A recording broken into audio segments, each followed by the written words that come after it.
Hi, everyone. Welcome to the 2025 Latinx Kidlit Book Festival.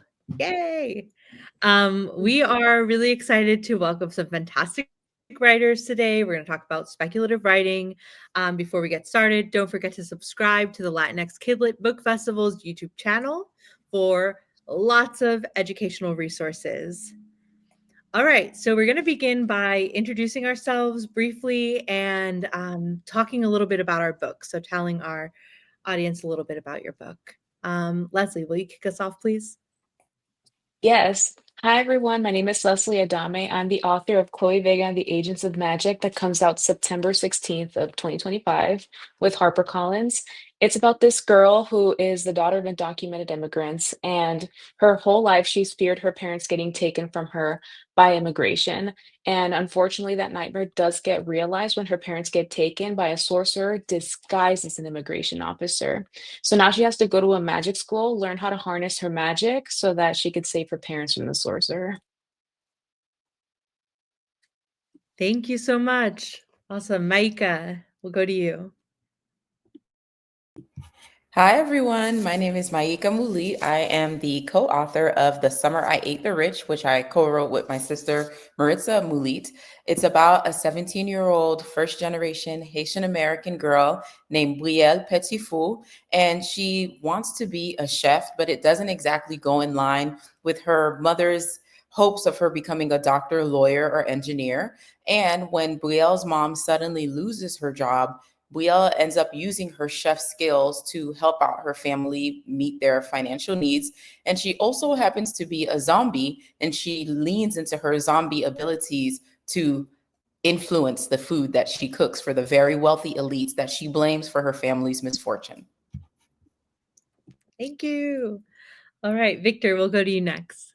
Sure. My book is The Island of Forgotten Gods, and it is a horror-tinged adventure. It's based on my experiences in Puerto Rico as a kid, except the Chupacabra and the Taino gods show up partway through. So it's about Nico. He's a 13-year-old who dreams of being this epic filmmaker, and he wants to film his first movie, but his parents ship him off to Puerto Rico for the summer, where he has to hang out with his very iconic abuela and his cousins. And everything's going okay until he stumbles on the Chupacabra, and then he awakens the Taino gods. So it's really a love letter to Puerto Rico. It's for anybody who wants to get a good look at our culture, our island, our struggle. As it goes on, Nico kind of realizes that Puerto Rico has a complicated history and a complicated relationship with the United States, and the book explores that as well. Thank you very much. And I am Gloria Muñoz. This is my book. This is a year. It's set in near future Florida. It could be 5 years from now, 50 years from now, or 200 years from now, depending on the environmental choices that we make. And our main character here, Julieta, is grieving her twin sister and trying to figure out how to get out of Florida and like live this great adventure that they wanted to live together on her own. And along the way, she encounters a privatized space program, which gives her the option to leave the planet. And she has to decide if she is going to leave the planet and kind of run away from everything or stay and let herself be vulnerable and open to rekindling awkward friendships, roller derby, a tiny bird that she rescues named Techno, and like all the adventures that happen when you make perfect plans. All right, we're going to jump into questions here.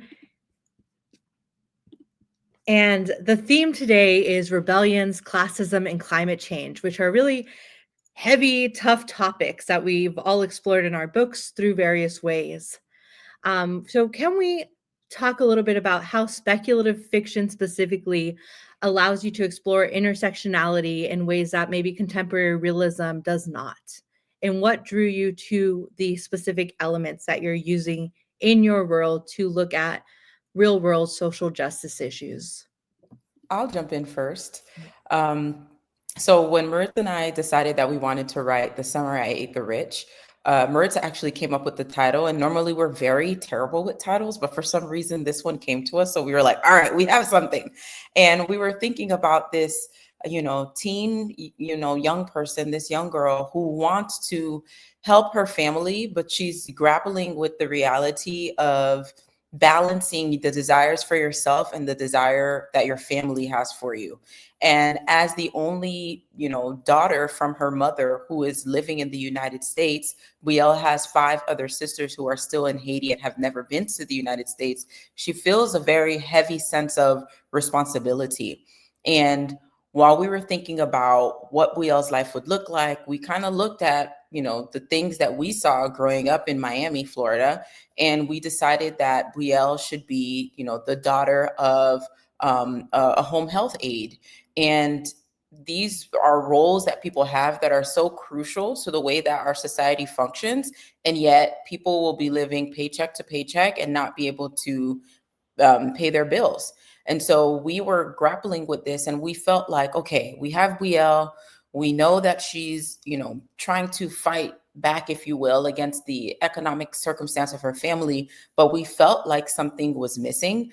And then one day I was like, if she wants to be a chef, what if she wants to eat the rich? What if she's a zombie?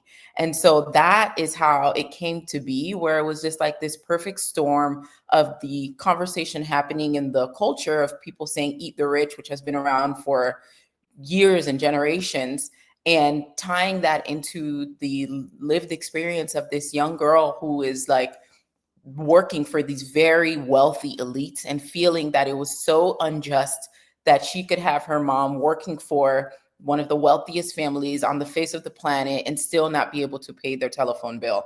And so speculative fiction allows us to grapple with these tensions. And what's really great about Brielle is that she's a zombie, but so many of the people, or a lot of the people she interacts with, are like multimillionaires, billionaires. And the reader ends up having to think, who is the real monster here? Is it Brielle as the zombie, or these people who have so much financial means and choose to hoard it for themselves? Thank you so much. Yeah, Leslie or Victor, would you like to jump in? Sure. I think there's so many good answers to that question, just because I think speculative fiction gives you license to do so much and really get into very timely topical issues. I think with mine, it was, my book was really, one of the inspirations of it was that I was, for a separate project, trying to figure out what Puerto Rico's mythology was. And I knew there wouldn't be a lot on it, but it blew my mind how little and how inconsistent it was. So I started researching that and just realized that there's just, it's almost forgotten entirely. And there's a lot of reasons for that. But what I wanted to do is, rather than take like an academic, take on the idea of reintroducing audiences to Puerto Rico's mythology, I thought, let me just actually bring them into the world as real. So with speculative fiction, I was able to just have them come in. You actually meet the pantheon, their characters in the book, and you get a sense of who they are. And I think, it was just interesting. You can spend your entire life reading Greco-Roman myths. Like, there's just an abundance of so many mythologies out there. But if you look at the Caribbean and the Pacific Islands, like all of these, and there's plenty of other places as well, like just so many forgotten mythologies. And you look at, the roots of that, and how, colonialism and all sorts of different things have erased not just history, but mythology and belief. So I think a lot of what I was trying to do is, let me use speculative fiction to really reintroduce the pantheon, to get kids excited about it, to get teens excited about it, and make it feel more real.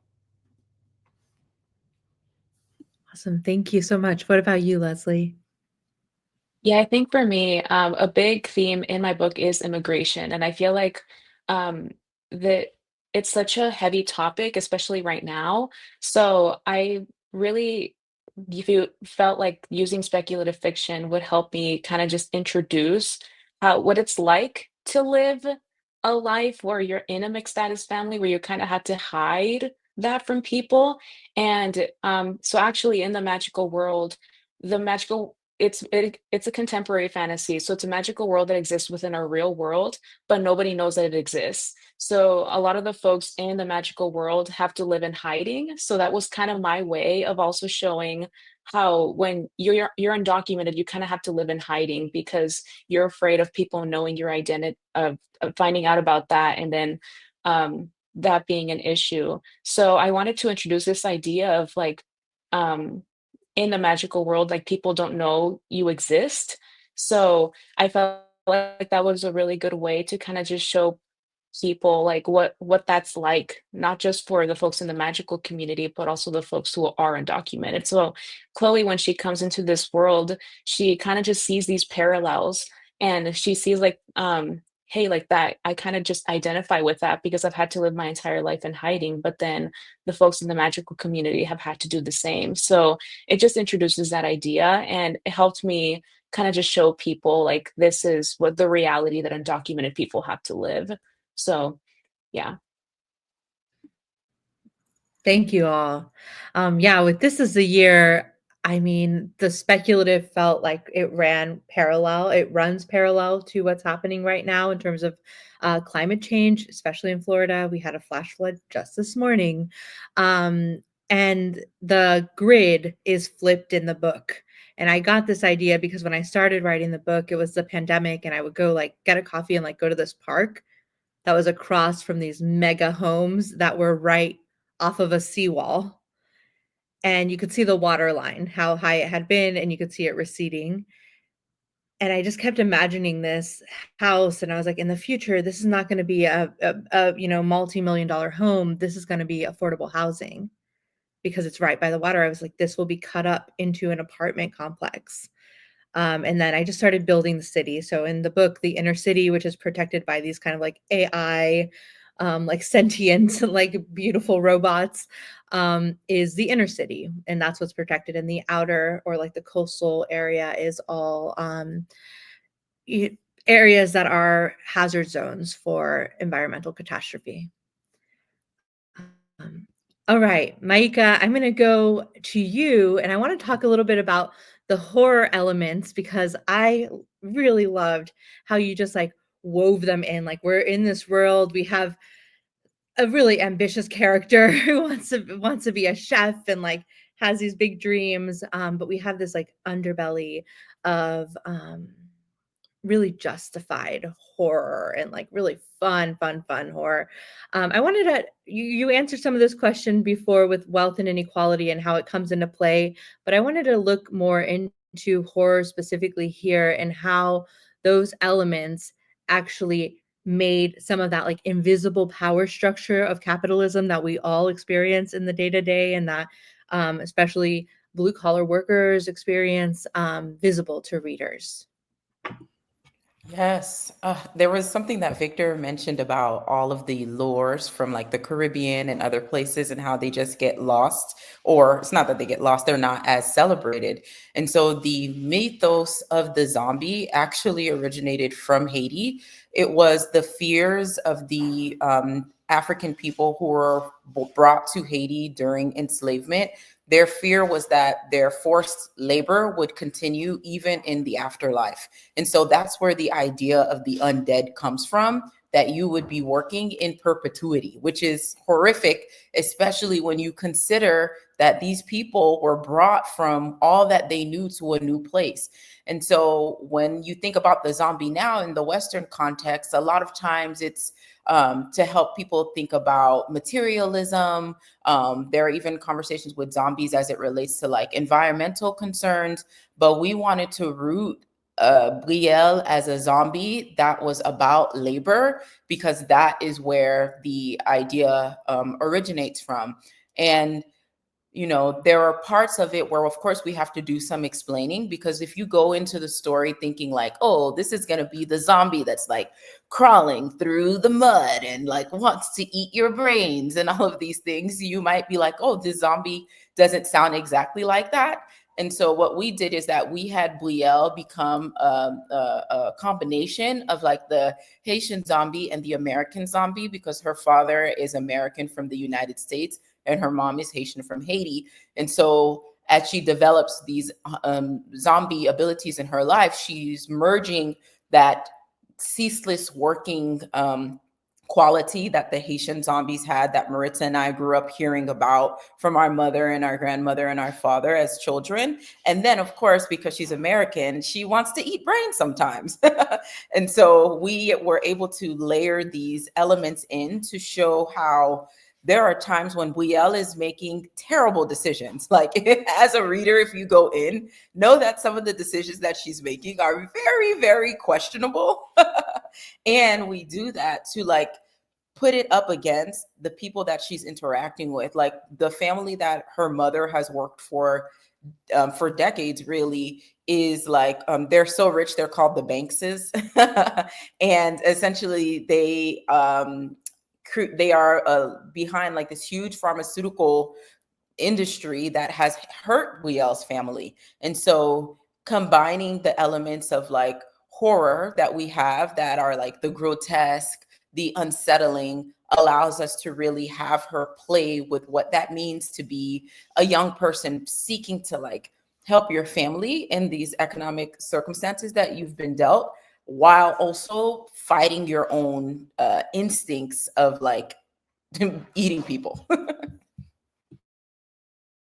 So good. Thank you. Yeah, and those questionable decisions are like the funnest ones. They're so like it's a ride, it truly. All right, thank you. Victor and Leslie, you all are centering characters who are navigating their cultural identity and also the supernatural. Right now, your books felt very timely. All three of your books felt very timely. But immigration specifically at this moment, in which people have a lot of fear around the subject, and there's, I think, readers who will truly find themselves in your stories. I wanted to know how you balance authentic representation with the freedom of like the supernatural, and the speculative, and what responsibilities do you feel that you have towards your communities when you're writing these stories? I think, with this book, I stumbled on an approach, a very common approach, but that really worked for me. So just like you, Gloria, I started my book in the pandemic. It was a very dreary pandemic winter. We just had our second kid. So I was now kind of working in my like windowless basement all the time. It was just like really dreary. I was like, I need a way out. So the book started really purely as a memoir. I was like, let me remember my favorite summer. That was when I was, 13 years old in Puerto Rico. All my summers were in Puerto Rico. And it started there. And then as I was separately doing that research I was mentioning around Taínos and that sort of stuff, all of a sudden I started thinking, oh, wait, let me actually give this a speculative hook, because I really love writing. That's the fun part for me. Like just the speculative hook is like, oh, that's going to be so fun to get into. So what ended up happening accidentally, and now I really kind of want to take this on for the next books I write, is it starts with a foundation of memoir where the characters, the situations, a lot of that is drawn straight from my life. So at least to me, it feels authentic, and I hope that it comes off as quite authentic because it has that kind of level of reality. But I think after that, obviously, I had it read by a lot of Boricuas, and I think it's important to, especially like, I feel like, diaspora Ricans and also Puerto Ricans from the mainland, because I just think the experience is so different. But in terms of responsibility, I think what really hit me, this is after I read the book, when I was kind of just kind of looking around and seeing what other books have been written that took place entirely in Puerto Rico. I've only found one other middle grade book that takes place in Puerto Rico, which blows my mind. And I Googled the heck out of it. So to me, there's a lot of responsibility because nobody seems to be writing books that take place on the island. There are some YA, there are obviously some adult, but for the middle grade audience, I find almost none. So for me, I really had to make sure I felt like it was as authentic as possible, because this is one of the only ones out there. Thank you, Leslie. I definitely do feel like I have a huge responsibility because I started writing this book also during the pandemic.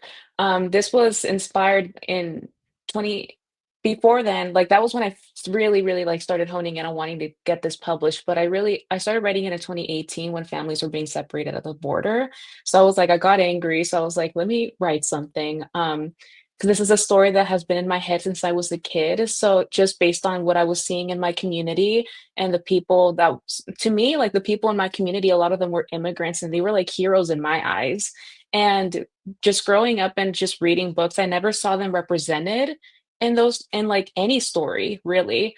So for me, like I felt like I had a bit of a duty to kind of write something where like immigrants are portrayed like their stories that we address the realities of what they're experiencing, but also we're it's not all just sad and scary. There are instances where like they feel happiness or they feel or like they are the heroes. So I wanted to write something that where kids who are in these environments could read it and be like, hey, like that's like my dad's a construction worker, like, and he can do, and the character in this book can do magic. Like it's something that I feel like kids will read and get really excited about. So I do feel a big responsibility, and I was inspired a lot by the members of my community. And I felt like because it's speculative fiction, I felt like kind of like the shackles were removed from my wrists, and I was able to kind of just portray it in a way where, like, what if we lived in a world where like people who um, in the non-magical world are classified as undocumented, but like in the magical world they had magical powers and like are really cool and can do all these cool things. Like what kind of, like, that'd be such a cool thing. So when I was writing it, I was like there's a scene where Chloe's mom is like just being super cool and like doing all these magical like wielding abilities, and I was like, that's going to be so cool for kids who have undocumented parents to read. So that was really like just where I got my inspiration for that. Thank you. Thanks all so much. All right, we're going to move into some crafty questions for those aspiring writers out there. I would love to hear about what research went into your writing. If you have any specific research, if you went to any archives, any trips. I loved, Victor, hearing about sort of the importance of like talking with other people within the community you're writing about. And, that can look like many different subsets within that community. I think that's really important. So yeah, I'd love to hear about research. And Maika, would you mind kicking us off here? Yes. Okay. So, in addition to being an author, I'm a PhD student. So, research is my middle name. I'm a nerd. I know. Think y'all be here all day. But really, like Maritza and I, every time we write a story, sometimes we end up researching so much that we're like, this can't fit in the book. This would be an encyclopedia. But we were reading, well, one, since we are Haitian and we grew up or hearing this story about the Haitian zombie lore, we asked our mom and our grandma and our dad about it. So we were just asking them like, what was your experience hearing about this? So, there would be times growing up where Maritza and I would remember if someone was acting a certain way or just kind of like a little not all the way, the way that you would think a human would act, you'd be like, oh, it's un zombie, like they're a zombie, like there's something about them that is not human anymore. And so it was just like the scary thing that we always grew up listening and hearing about. And then, of course, we actually went to like academic journals and we were reading about when different scholars and researchers have gone to Haiti and how they have encountered the zombie and how it manifests in the culture. And so, we read a lot about that. There's Zora Neale Hurston as well wrote a book called Tell My Horse, and it was looking at like voodoo practices in Jamaica and Haiti. And so we read that as well. And I also, like, for Marissa and I, it was important for us to make sure that we looked at how other authors, and especially like Black authors, talked about the zombie. And so we read a few books by authors. We read, oh my gosh, I think it's Zone 1 by Colson Whitehead. And there was one part of it that I remember in particular, and it was talking about just like, I was reading this in the pandemic, but it was talking about how there was like a pandemic where all these people had become zombies. And so there was a point before the pandemic and after the pandemic. And after the pandemic, everyone was suffering from some form of like mental or physical anxiety or disability. And I was like, wow, that feels like the time that we're living in where we have not actually really grappled with what it means that all of us were in our homes for at least a year, and so we read that. And then I also read, oh my gosh, I'm blinking right now, but it was a duology that follows, it's like an alternate universe of the United States during the Civil War. And instead of it being like the North against the South, it was like the United States came against zombies. And so there was this element of like this racial component where you had young people from indigenous backgrounds and young people from like African or Black backgrounds who were essentially forced to protect the very wealthy, well-to-do white families during this time. I'm blanking on the story right now. Oh, Dread Nation. It's the Dread Nation duology by Justina Ireland. And so we read fiction, nonfiction, asked our mom, grandma, and incorporated all of this. And then the final part I'll say is Buel's mom has a chronic medical condition, and we actually took that from our real life. Our mom has a chronic back condition. And so in the story with Buel, her mom has a pain pump that was installed at the base of her spine that when it needs to be refilled, it beeps every, like, I think every minute, we said in the story. But in real life, that actually happened to our mom, but it was like every hour. And it was because of this convoluted issue with her health insurance that she couldn't get it refilled. And that's how it started the spark for The Summer I Ate the Rich. Wow. Incredible. Thank you so much. And amazing recommendations. I was typing them up. All right. Leslie, would you go next and then Victor? Yeah, so I actually had to do a lot of research for mine because the magic school that Chloe attends is not just attended by students in the US, it's attended by kids across North America, South America, and the Caribbean. So there's a lot of cultures there. So like there are like little pieces and elements in there where I had to address like certain differences in different Latinx cultures. Like for example, there's a scene where she goes to like their little it's called the Refrescos Club, where it's where all the kids go and hang out and play, sing karaoke, eat food, and then get like shaved ice. And Chloe's ordering but I had to specify a Mexican torta because a torta in other countries in Latin America means cake. So, and then in Mexico it means like sandwich. So I had to specify which torta it was. So that's just an example of like little things that I include in there that I'm like really like differentiating between the Latinx cultures, and I wanted to give that like the best representation. So I had to do a lot of research for the magic school and like the students who attend specifically. For mine, actually, my book was really inspired by two surprises I had while doing research, and it was both was research for another book. The first one I was mentioning around the Taino gods, and you know, the first question I think you have when you're researching and all the information is inconsistent is like, okay, what's the primary source? The primary source is wild for Taino mythology. So on Columbus's second trip, he brought a friar with him. The friar obviously was there to, make everyone accept Catholicism.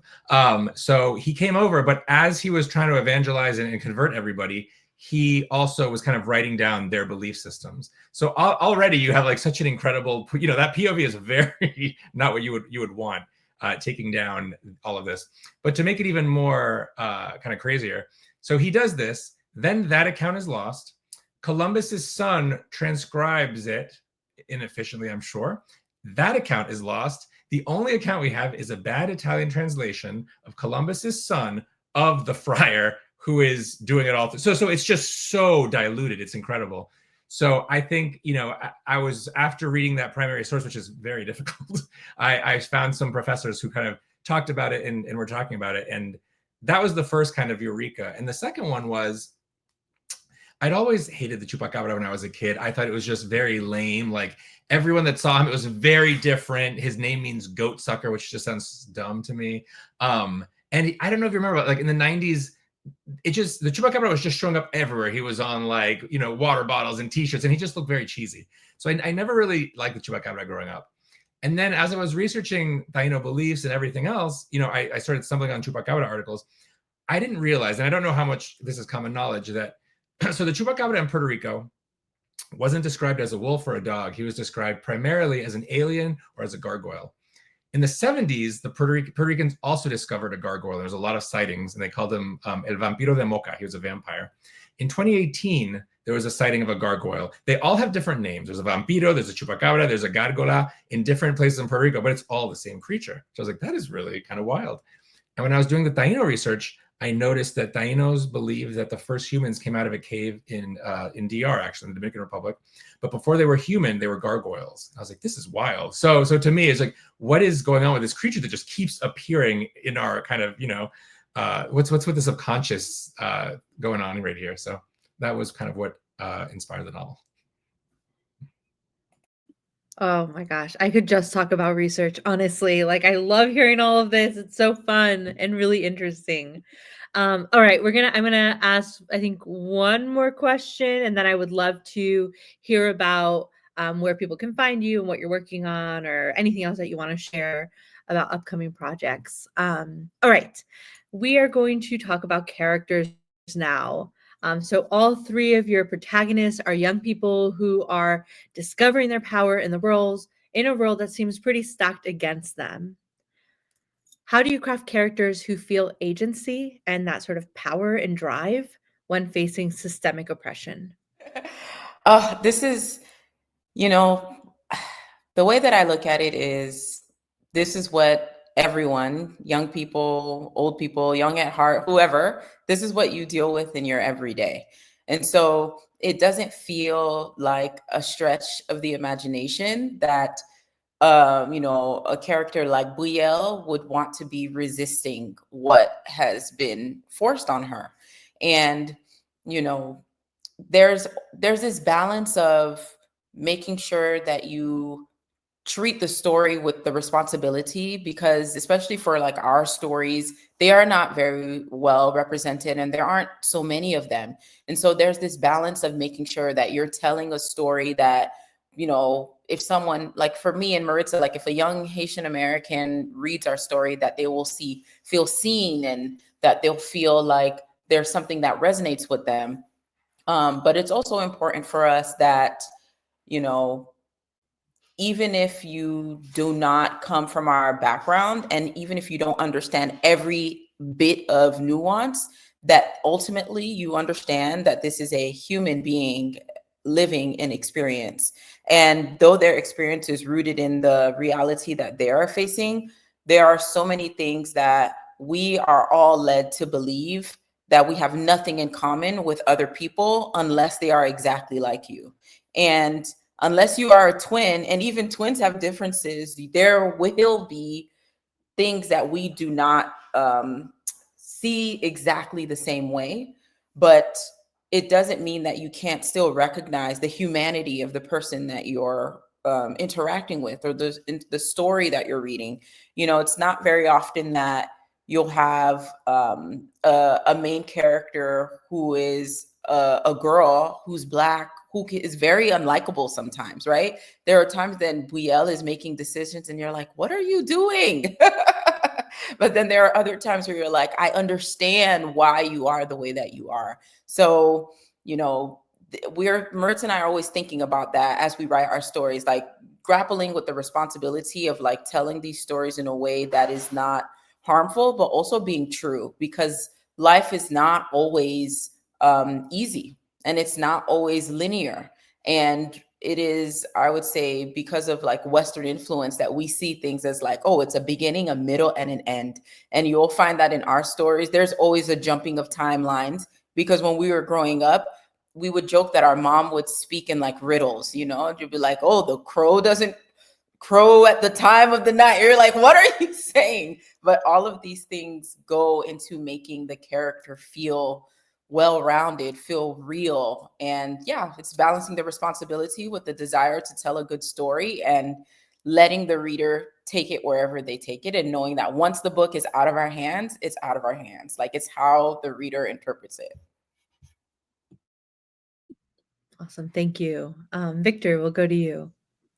Sure, I think Micah nailed it. Mine is a little bit different, I thought, in that it's a lot of what you were saying. And then I think that what's a little bit different is it's a story that's Nico's story. He's somebody who, he was like me. He was born in Puerto Rico. He was there when he was a kid, and then he left, and he's just comes back for the summers. And I think it's a familiar story where he becomes awakened to the systemic oppression of all of Puerto Rico itself, and he realizes that this playground that he's been playing in, because that's what it felt like as a young kid, right? You're going to this paradise, you're going to this playground, the beaches are gorgeous, everything's incredible.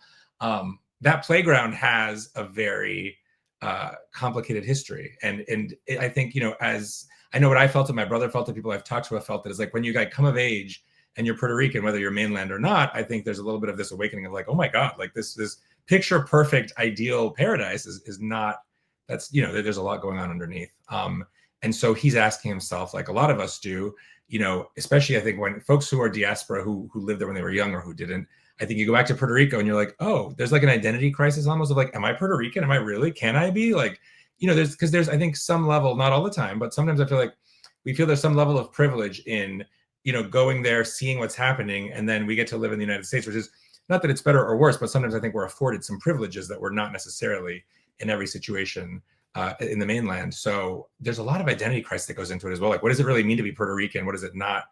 And I think there's a little bit of a feeling of like guilt or shame for leaving the island. I know a lot of people feel it in different ways. And so I think that's kind of what I focused on was that. And I think now what makes it a little timelier is there's so much really aggressive gentrification happening in Puerto Rico right now that a lot of people are struggling and dealing with these issues like right in the moment. So that's kind of where the focus was. Thank you, Leslie. Yeah, so for me, Chloe kind of just is thrust into just being forced to have agency because her parents get taken from her. And at that point, like her goal becomes reuniting her family.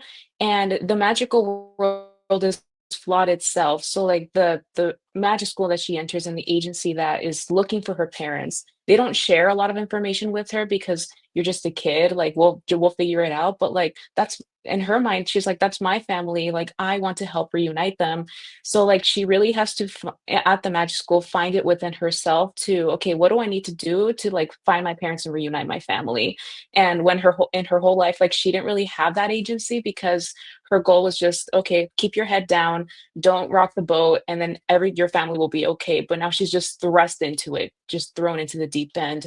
I have to do what I can to find my family. And so I think for Chloe, she was just thrust into it. And sometimes you have to, when you're forced, you have to sink or swim. So that's kind of and she chose to swim and do whatever she can to reunite her family. So that's kind of where I came up with that. Thanks for sharing. Here we are. I'll share a little bit about my main character, Julieta, who is a self-proclaimed goth, and he is a combat boot wearing kid living in Florida, like kind of sweating through all this black clothing all the time. Things are tough. She begins at like her lowest low in this book. She's suffering from a great loss and is trying to, figure out how to live, how to move forward in any way. And from there, I set out to write a book that centered like hope in climate change, which is really hard to do because climate change is grim and grimmer than grim. So I really wanted it to be fun and fantastic. And I think that Julieta's friends became mirrors. And those mirrors kind of refracted light onto her and gave her agency in the way that, the best of friends can do. And the most unexpected friends can do when they show up for you. So friendship became sort of that driving force that empowered her. All right. I would love to hear from each of you really quick. We have 2 minutes here about where we can find you online and also anything that you want to share. If you have a book coming out soon, any other projects, I'll turn things over and Maika, kick us off, please. Yes. Well, this was so much fun. I could talk with y'all all day. But you can find me across all social media, Maika Moulite. I'm on TikTok, sharing my waxing philosophical there. And Maritza and I were actually working on our 4th book, and it merges, conversations around climate change and immigration. And in this world, it's a near future America where young people are essentially trying to enter the United States because climate change has devastated so much of the world. And the United States is one of the final places where there is some type of environmental stability. And then as the story progresses, you learn that the United States is actually crumbling, and they are asking these young people who have been forced to leave because they are undocumented, that once they start developing certain powers, that they'll use these powers to help save America. And so that is the story. We're working on it right now. We're drafting it, and we'll see where it ends. Because, the story takes you in its own direction once you start writing it. Amazing. Thank you. All right, Victor. Sure.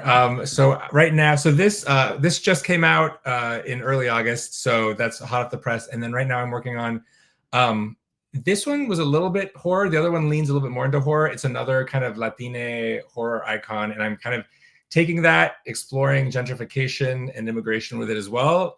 Like Maika said, it's early days, so I don't know where exactly the story is going to take me, but it's a fun, heady mix to kind of explore. So that's where I'm at right now. And I'm at Victor Piñeiro across the websites and the socials and everything. Awesome. Thank you so much. And Leslie. So right now I'm working on Chloe Vega book 2. Even though the first one is not even out yet, it comes out September 16th. I'm working on number 2 right now, and it comes out next fall. And then you can find me on all socials at Leslie Adame. I'm more active on Instagram. So you can find me there mostly. And then also my website is leslieadame.com. Amazing. And I'm gloriamunoz.com and at by Gloria Munoz everywhere. And thank you so much for joining us. And thank you to our writers today. This truly was a blast. I'm so excited for you all to pick up their books as soon as you can and jump right into their stories. Thanks for attending the Latinx Kidlit Book Festival.